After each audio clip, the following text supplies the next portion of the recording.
Good afternoon. How are you? I'm good. But there it is. That's something. It is something. Hi. Good. Guess you're teaching tonight. Hello. How are you? Yes. Yes.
All right, we're going to go ahead and get started.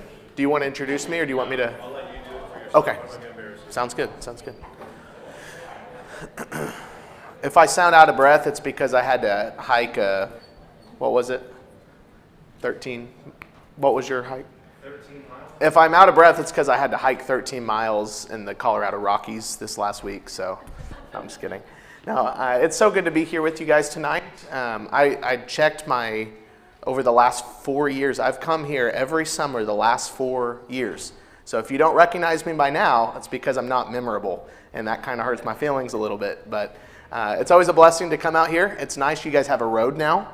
Last year there was not a road here, and so it made driving in easier. My name is Parker LaGrange. I'm from Oklahoma City, Oklahoma. I've been doing ministry at the Southwest Church of Christ for going on 5 years this year. I've been in ministry 7 years. Me and Josh know each other through our time together at Bear Valley. I came into school as he was leaving, so we got a few classes in together. And he is such a blessing to my personal life. I'm sure that he is a blessing to you guys' life, and I'm thankful that he invited me to be here with you this summer. I read your theme for this summer is the idea of practicing the way. If you have not read that book, I would strongly recommend that book to you, Practicing the Way. There's also another book that I'm going to reference a lot of tonight. I'm actually not much of a book reader, but these two books have literally changed my life. And they've changed the way I live my life. They changed the way that I view Christianity as a whole. And so I would strongly recommend those to you. I left my clicker, I'm sorry. But I want to start by asking a question and kind of read the room a little bit. Do we have anyone in here who would classify themselves as a gift giver? Like you enjoy giving gifts more than you like receiving gifts? Nobody. Okay, maybe one. Okay, so we really like receiving gifts in this room, so maybe this doesn't apply at all. My grandpa was a gift giver. As a matter of fact, he would get mad when we would get him stuff in return. And every year at Christmas, you knew the best gift you were going to get was from Grandpa. On the flip side, it always kind of made me sad at Christmas time because Grandpa would always just get 2 presents every year, and they were the exact same present, year in and year out. He would open his first wrapped up present, and it would be a pair of underwear. And he'd move over to his next present, and it would be a pair of socks. And the little kid in me always would want to cry for him because I'm like, are you kidding? He gives the best gifts, and this is what we give him in return, but he always loved it. And he always had a big smile on his face. People would laugh every year he would open it because he appreciated that gift more than I ever could. And what seemed to me as useless and irrelevant and useless gift was something that was actually greatly appreciated and actually much desired and needed in his life. This evening, I'm here to talk to you guys about a topic that, if I'm not mistaken, we look at it in the same way that I looked at my grandpa getting socks and underwear every year for Christmas, and that is the gift of Sabbath. Most of us, if I were to gauge the audience this evening, probably don't practice Sabbath. Maybe a few of us even know what it is exactly. But the practice or the idea of Sabbath is not a new idea. As a matter of fact, it predates Jesus by millennia. It's just new to us. I want to read you a quote from that book that I mentioned earlier, The Ruthless Elimination of Hurry, that is spot on. He says, "The Sabbath has largely been forgotten by the church, which has uncritically mimicked the rhythms of the industrial and success-obsessed West. And the result? Our road-weary, exhausted churches have largely failed to integrate Sabbath into their lives as vital elements of Christian discipleship. It is not as though we do not love God. We love God deeply. We just don't know how to sit with God anymore. We have become perhaps the most emotionally exhausted, psychologically overworked, spiritually malnourished people in history. And the result is a hollow culture that, in the words of Paul, is ever learning but never able to come to a knowledge of the truth. Our bodies wear ragged. Our spirits, they thirst. We have an inability to simply sit still and know that He is God. As we drown ourselves in 24/7 living and culture, we seem to be able to do anything but to quench our true thirst for God. How are you doing? Here to really cheer you guys up tonight. Off to a good start. But I really do. I have good news for you. I have gospel for you. Because into this human condition of restlessness and overworking ourselves, Jesus of Nazareth comes to the scene and He offers you rest. And not just for your body, but for your soul. Do you remember the words of Jesus in Matthew chapter 11, verse 28? He says, "Come to me, all you who are weary and burdened," or translated, exhausted, stressed out, "and I will give you rest. Take my yoke upon you. Learn from me, for I am gentle and lowly in heart, and you shall find" what? Rest for your soul. "For my yoke, it's easy, and my burden, it's light." And so however you translate Jesus' invitation, it's very clear that His vision for how you and I are to live in God's kingdom, it's grounded in rest. Consider John chapter 15, one of the most famous teachings of Jesus. "I am the vine, and you are the branches. If you abide in me, you will bear much fruit." His word picture for how we're to bear fruit is not one of ambition and striving. It's by simply abiding. It's not found in working your tail off and just striving to be more loving, be more kind, more peaceful. Rather, resting, abiding in the Father's presence. This is the way for Jesus to bear the fruit of love and joy and peace. And if we break off that restful connection to the Father, whether that's because of our own sin or hurry or busyness or our cell phones or an overwhelming schedule, whatever it is, either way, the result is the same. You cut yourself off from God and there's no fruit. Instead of there being love and joy and peace and patience and all those, there's burnout and compromise and defeat and anger and sadness and etc. And that is not Jesus' vision for us. You know, there's a section in the Gospels that takes place on the Sabbath day that involve Jesus and the Pharisees. And Jesus and His disciples are strolling through this field, and they were celebrating their day, and the Pharisees took issue with how Jesus and His disciples were observing that day, and they were royally missing the heart of God behind the practice. And in a loving rebuke, Jesus simply said these words to them: "The Sabbath was made for man, not man for the Sabbath." Now think about that phrase for a moment. The Sabbath was made for man. It was created, designed by God Himself, and it is a gift from Him for us to enjoy. In Jesus' iconic one-line teaching on the Sabbath, He was tapping into a practice as old as the earth itself, like a practice that goes all the way back to the very beginning of your Bible. And so let's ask this question together this evening. What is Sabbath? If you open, let's go to page 1 together. Genesis 1:1, "In the beginning, God created the heavens and the earth." And as you read throughout chapter 1, you get through all the days of creation. Day 1, light. Day 2, the sky and the air. Day 3, land and plants. Day 4, the sun and moon. Day 5, birds and sea animals. Day 6, animals and man. But something happens on the seventh day, and we see this in Genesis chapter 2, verses 2 and 3. It says, "By the seventh day, God had finished the work that He had been doing.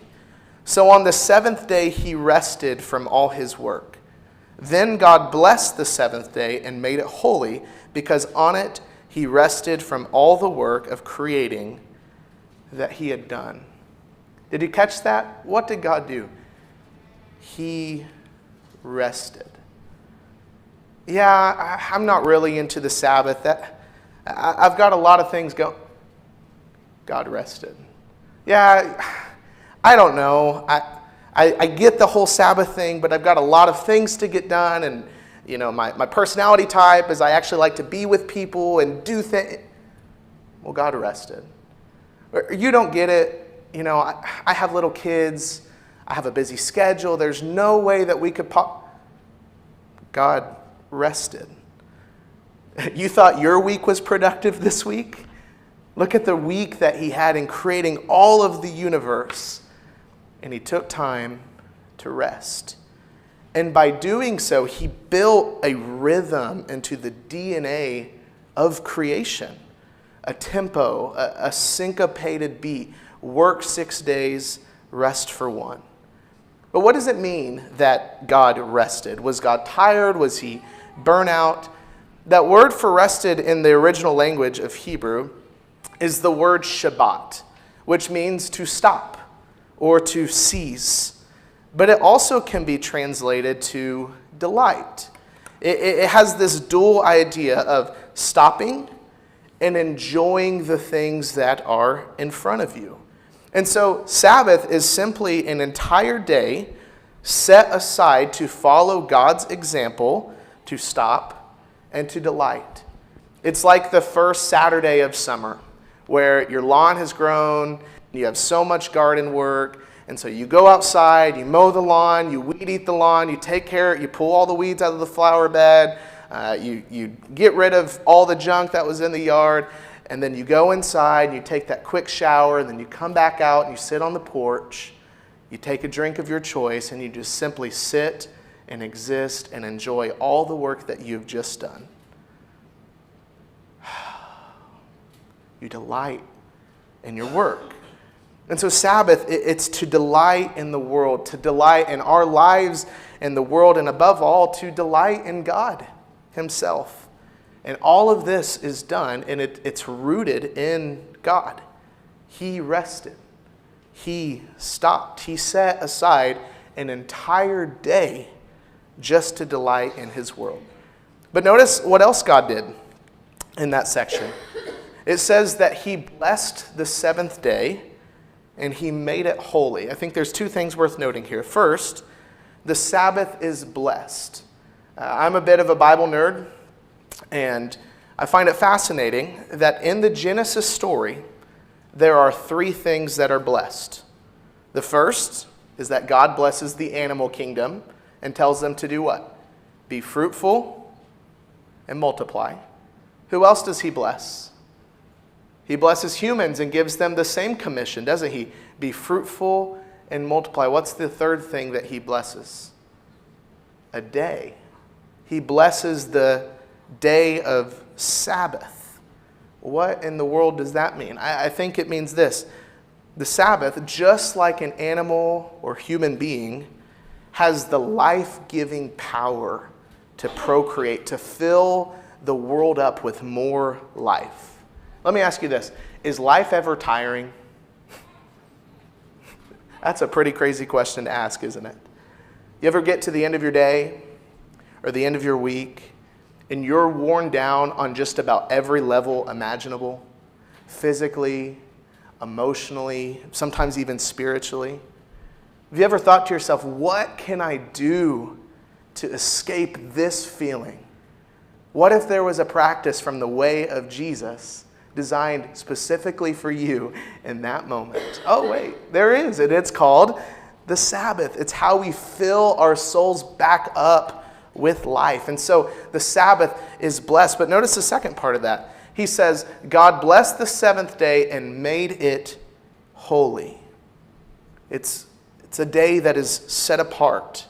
It's to be treated as a day that's different than every other day. It's a day created as a gift for you. The Sabbath is a rhythm in creation. And so look, this might seem like a weird topic, and you might be like, I've never heard this before, I'm not following you. You will not find anywhere in the New Testament where you are commanded to Sabbath or forced to do so. But I want to take some time throughout this evening tonight to tell you why you should Sabbath. I want to give you a few reasons why you should Sabbath. Number one is this: it is good for us. You know, when we fight the rhythms created from the beginning, when we ignore it, when we suppress it, when we make excuses to try to get out of doing it, we reap the consequences. Consider, first of all, your mind. When you don't rest and you're constantly on the go, working 24/7, we grow mentally lethargic, we get numb, uncreative, distracted, restless. We become so easily irritable and angry and sarcastic and defensive, and what happens is we burn out. Consider your body. When we get tired or burn out, our immune systems literally start to fail us. We get this cold, we get that weird feeling in our throat, and we're like, do I have strep? I don't know. It's probably COVID, but we don't really care about COVID anymore. And your body just breaks down, and it's like our nervous systems are trying to get our attention. And so here's the thing. We all come to Sabbath, voluntarily or involuntarily. And so Sabbath is coming for you, whether as delight or discipline. There was actually a very fascinating survey done. This is a real thing by a real doctor. And he did a survey on who the happiest people in the world were. And near the top of the list was a group of Christians called Seventh-day Adventists, who are literally religious for the Sabbath, about the Sabbath. The doctor noted that in the average lifespan of an American person, that Seventh-day Adventists lived 10 years longer than the average American.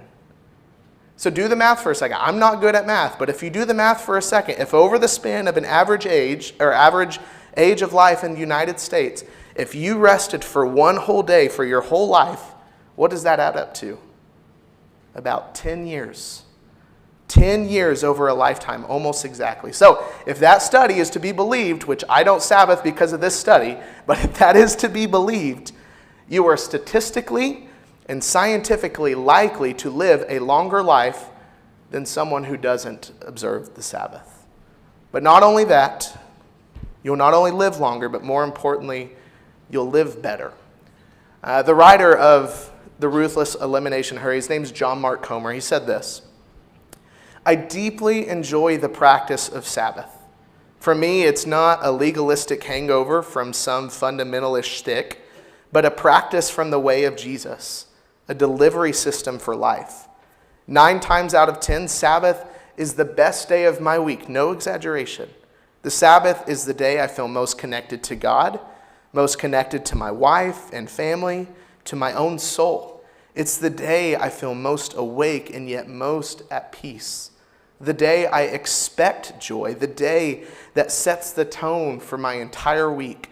On Wednesday or Thursday, I find myself saying under my breath, I can do this because I know Sabbath is coming.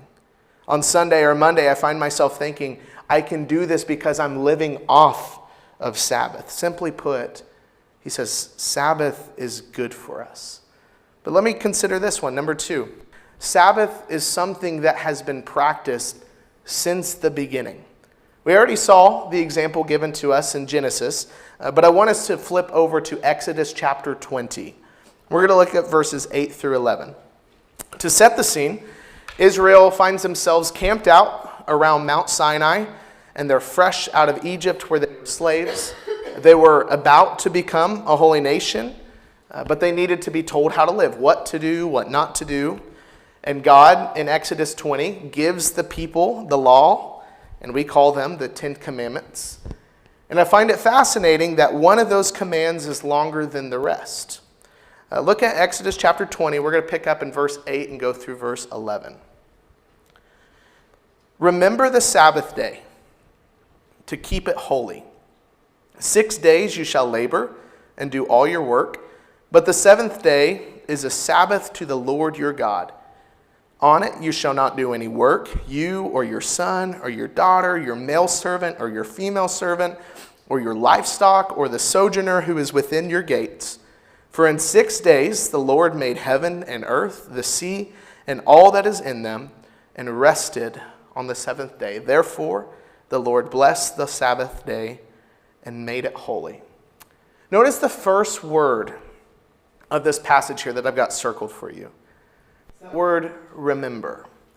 I have a sweet little girl, Tatum, who is 3 years old now. And about a year ago, when she was really picking up her vocabulary and talking a lot to me, there was something that she had me do every single night before she went to bed. And she would grab my face and she would say, "Daddy, remember?" And what she meant by that is, I want you to tell me everything we did together that day, because I don't want to forget it. I don't want to forget the memories that we made together in that moment. And so her telling me to remember helped me take my mind back to all the events that happened that day so that we could hold on them together one more time before she closed her eyes and went to bed. Why would God tell the people of Israel to remember the Sabbath day? Because if we're not intentional, it is so easy to forget. It's so easy to get sucked into the life of speed, to let the pace of our life ramp up without ever slowing down. It's easy to forget your Creator. So remember. Remember your Creator. Remember the gift of life we have. Remember what God has saved you from. I mean, imagine their situation. He's just saved you, pulled you out of Egypt. Remember to be present to the moment and its joy. But as you keep looking at the text, look at what else he says. 6 days you shall labor and do all your work, but the seventh day is a Sabbath to the Lord your God. That can also be translated as set apart for the Lord or dedicated to the Lord. And so Sabbath is not just designed for rest, it's also a day for worship. And I think one of the things that we think about when we think of worship is we typically think about coming to this place and singing and praying and hearing a fantastic lesson from Josh and taking communion together.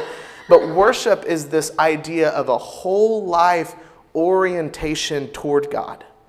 Of whatever I'm doing at that moment, it's giving praise, it's giving glory, it's giving honor to God. So let me ask you this. Is the Sabbath the same day as a day off from work or from school? No. Because what do we love to do on our days off of work? Work. You said sleep. I'm with you.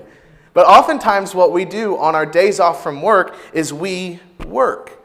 Isn't it ironic that when we're not working, we work? Right? We go on our lawn. Oh, I need to mow the lawn. Today's my day off, so there we go. It's time for me to mow the lawn. Oh man, look at the dishwasher. Look at the sink. Look at the kids' playroom. Look at all these things. I need to do them. When do I do them? I put it off until my day off of work. But think about other things we do on our days off. We go to ball games, or we have hobbies, or we go to movies. Oftentimes our days off are not really days off. And so that's not what Sabbath is. Sabbath is this day to slow down, to stop worrying, to delight in what God has done, and to enjoy it, and to know that God provides. And at the end, we'll talk more about what Sabbath could practically look like for you. But then notice how the command in verse 11 ends in a why. There is a driving motivation behind the Sabbath. It says, "For in 6 days God did this. Therefore he blessed it and made it holy." I find it fascinating as you read through the list of the 10 Commandments, this is the only one with a why behind it. He doesn't say don't murder and here's why you shouldn't, or don't steal and here's why you should not steal. But for Sabbath, he gives the why. And his why is he goes back to the Genesis account and reminds his people that we need to do it because it will be a great benefit to us. Okay, not just Exodus, but let's look at another one. Let's jump forward 40 years and go to the book of Deuteronomy. We'll go to Deuteronomy 5, 12 through 14. As you jump forward in the story, Israel has messed up really badly. And as a result, Moses is having to re-give the 10 Commandments, but this time to a new generation. Most of them wouldn't have been at Mount Sinai. If they were there, they were probably too young to remember. So it was time for a refresher course. But in the second edition, there's a subtle yet important shift. Look here at verse 12 through 14. Observe the Sabbath day by keeping it holy, as the Lord your God has commanded you. 6 days you shall labor and do all your work, but the seventh day is a Sabbath to the Lord your God. Did you notice the subtle difference? What is it? It's the first word. It was remember, but now Moses says observe the Sabbath. Think of how we observe holidays today. Think of like Easter or Christmas. What do we do when we observe something? We gear up for it. We plan out in advance for what's coming up. We do all that we can to make that day special. We approach it with anticipation. Moses says that's how you're to approach the Sabbath. A holiday every week, but without all the stress and the weird uncle that's there, right? A once-a-week celebration of all that's good in God's world. It's something that's been practiced since the beginning. But another reason that I think you should observe the Sabbath is, simply put, it's one of God's gifts to us.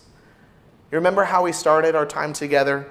The words of Jesus to the Pharisees about the Sabbath, who it was made for. The Sabbath was made for man. It was meant to be a blessing to you and to me. Maybe this is why God eventually had to command the Sabbath. I mean, does that strike you as odd that God had to literally command the people to stop? It's like having to command ice cream or tacos. Like, no, we want to splurge in those things. We love those things. You would think we'd all be chomping at the bit to practice the Sabbath. But apparently there's something within our human nature that makes us want to hurry our way through life as fast as we possibly can, to rebel against the limitations of time itself. And so due to our immaturity or dysfunction and addiction, God literally has to command his people to do something deeply life-giving, which is to rest. And so even if the Sabbath is not still an abiding command, it's still within the grain of the universe. And it's a gift that God openly gives to us and wants us to open and to enjoy. The Sabbath is a spirit of restfulness, what a soccer practice is to a match, or a band practice is to a performance on a Friday night. It's how we practice, how we prepare our minds and our bodies for the moments that matter the most in our life. So as we close, how do we Sabbath? How do we put all these things into practice? What does this look like in our lives today? I think there's one word that's really going to help you if this is something that I would encourage you to try and do. And that word is intentionality. You will not accidentally Sabbath. It's going to take planning. It's going to take preparation. It's going to take self-control. It's the capacity to say no to a list of good things so that you can say yes to the best. In his book, he was talking about how he was trying to figure out what he should or shouldn't do when it comes to observing the Sabbath. And he said, when I Sabbath, I run each activity through this grid. Is this rest and worship? And if the answer is no, or kind of, but not really, or I don't, then I hold off. Because there are 6 other days for that. What's the rush? And notice how easy and free and spacious and non-legalistic this command given to us is. I mean, rest and worship are very broad and open categories. There's no formula or checklist or schedule. And so simply put, Sabbath will look very different from person to person or family to family. Depending on where you're at in life, you do you. The important thing is to set aside a day for nothing but rest and worship. I don't know if you're anything like me. I like to be good at what I do right away. Maybe you've picked up golf, or you've picked up disc golf, or you've picked something up and you went and you were just so horrible at putting it into practice. Not a lot of us are good at things right away. Sabbath is not going to be something that you're good at or find natural right away. After all, that word Shabbat is a verb. It's something we do. It's something we practice. It's a skill that we hone. I want to tell you about what Sabbath looks like in my home. Because this is funny. I actually was given this topic a year ago around today. And have you ever been given an assignment before that you knew nothing about? You had never put it into practice in your own life? I felt like such a hypocrite preaching a very similar to this last year. And after doing all this study and reading and looking at the Old Testament and what Jesus says about it, I took it to my wife and I just said, we got to put this into practice somehow. Like, let's figure out how this works. And so I want to share with you our experience over the last year of what we have done, what Sabbath looks like for us. I have a family of 4, and so my wife and I, we have a 3-year-old and a 2-year-old as of next month. And Friday is my day off, and Amanda is a stay-at-home mom. And so our goal was to start off going 24 hours. And so we start on Thursday at 5 p.m. and we end at Friday at 5 p.m. And what we do is Amanda and I lock our phones in the closet. We put them on the charger. We have a ringer up all the way on Do Not Disturb. So if there's a family emergency, like, we know what's going on. But other than that, no notifications. We take the remotes and we hide them from our kids because our little girl can control the TV now. And we start our time off with our prayer. And the prayer is a time where we celebrate. It's a time of thanksgiving for getting us to the moment, asking Him for us to find rest in Him, for us to see Him in our presence with us. We cook our favorite meal together, which is steaks. If steak's not your favorite meal, you're probably not American. We cook steaks together and bake potatoes. And when it's time for dinner, we have a candle in the middle of our table, and we light it, and that's our Sabbath candle. And we go around taking turns saying a prayer for all the things that we've done and how we got to this moment. After dinner, we bought a cast iron skillet that is specially just for deep dish cookies. And so we eat a deep dish cookie together. We put a thing of ice cream on the middle of it. We pray and thank God for the delicious buttery goodness that we get to eat. Then we go outside and we spend time outside in His creation, and we just simply enjoy His creation that He's given to us. We put the kids to bed. Amanda and I, we go into our area of the house and we delight in each other. She might take a bath, I might read a book or read my Bible, and then we'll just go to sleep whenever we get tired because there's no phone to doom scroll all night long. So we go to sleep, we wake up, we try to sleep in, but if you have ever had a 3-year-old before, you know that's not real anymore. So she'll come and crawl in bed with us, and we'll just lay in bed and just lay there and just rest. And then we'll eventually get up and make breakfast and read our Bibles, read books together, go on a walk together. We just simply exist and rest and slow down. And I'm telling you, I'm getting emotional. It is awesome. It is awesome. I mean, it literally is the best part of my week every single week. Now, if you have a busy schedule, like, that might not be realistic for you because God has blessed us so much, like, it's a reality for us. There are still times where we miss it. And I can tell you, when we go weeks at a time of missing Sabbath, I feel it. I feel it in my body. I feel it in my mind. I feel it in my soul. I just want you, after hearing a lesson like this that maybe you've never heard before, to just try it out. And here's some advice. Set aside a day, right? Clear your schedule. Turn off your phone. I think that's the most important thing. Turn off your phone. Turn off your TV. Pray. Rest in God. Delight in God. Enjoy the creation of God. Feast, right? Enjoy the food that God's given you. Enjoy a nice drink. Take a nap. Take a nap. Naps are nice. Take a nap. You know, wrapping back to what my grandpa always got for Christmas.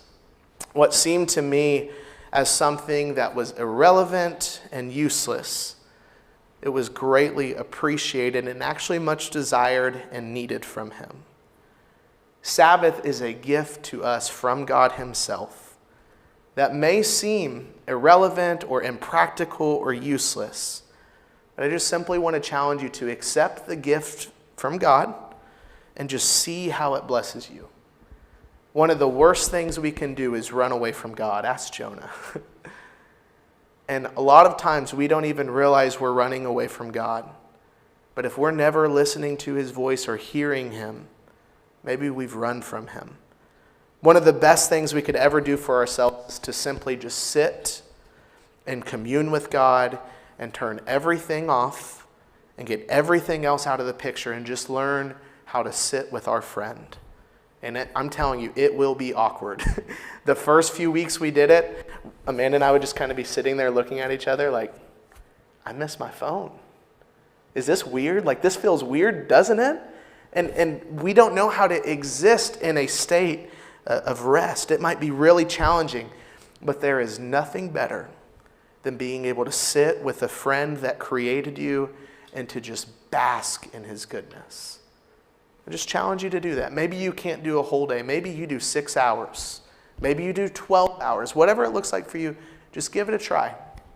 And if you have any questions about practicality, go to Josh, because you probably won't see me again for a while. So, no. But it is so awesome. I'm so thankful that you invited me here. Love for us to end in a word of prayer together as we close.